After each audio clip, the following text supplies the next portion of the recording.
আমরা এখন চলে এসেছি ইকো পার্কে। আজকে বনুর বার্থডে। বনু কতটা এক্সাইটেড, অনেক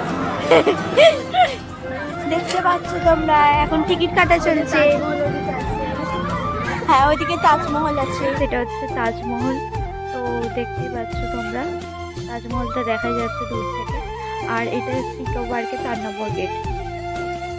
গেট থেকে গাইস আমরা ঢুকে পড়েছি। সামনেই স্পিড বোট চড়ার জায়গা আছে, তোমরা চাইলে তোমরা এখানে এসে এইসব উপভোগ করতে পারো।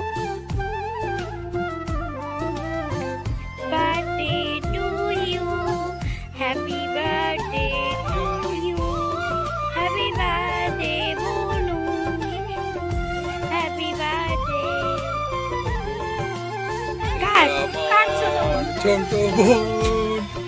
ইকো পার্কে 4 নম্বর গেট থেকে ভিতরের দিকে ঢুকলেই তোমরা এরকম অনেক বসার জায়গা দেখতে পাবে গাছের তলায়। এখানে অনেকে পিকনিক করছে, পিকনিক বলতে বাড়ি থেকে খাবার এনে খাচ্ছে, বা এখানে ভিতরে রেস্টুরেন্টও আছে, চাইলে তোমরাও খেতে পারো সেখানে।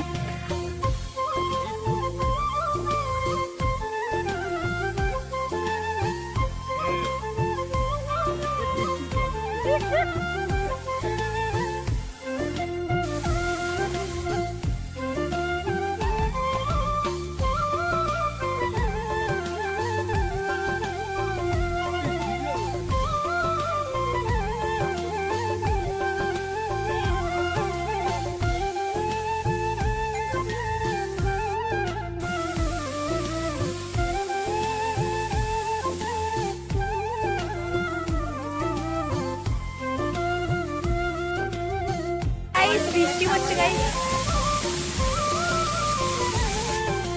প্রচুর এত জল পড়ছে কি দেখা যাচ্ছে না।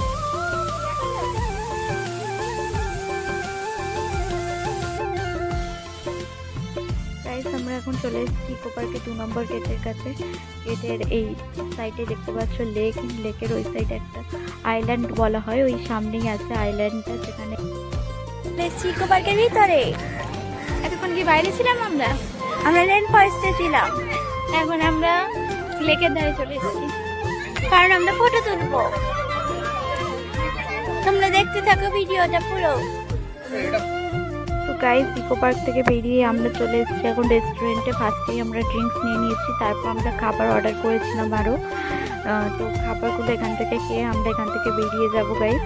তো তোমাদের এই ব্লগটা কেমন লাগলো কমেন্টে জানিও, এবং সাবস্ক্রাইব করে দিও চ্যানেলটা। আমাদের খাওয়া দাওয়া গাইস প্রায় কমপ্লিট, তো আমরা এখান থেকে খেয়েই বেরিয়ে যাব। তো খাওয়া তো প্রায় হয়ে গেছে, তো বিলটা করে আমরা এখান থেকে বেরিয়ে যাব। তো তোমরা এরকম আমার ব্লগগুলো দেখতে থাকো এবং সাপোর্ট করতে থাকো। দেখা হবে আবার নেক্সট ভিডিওতে।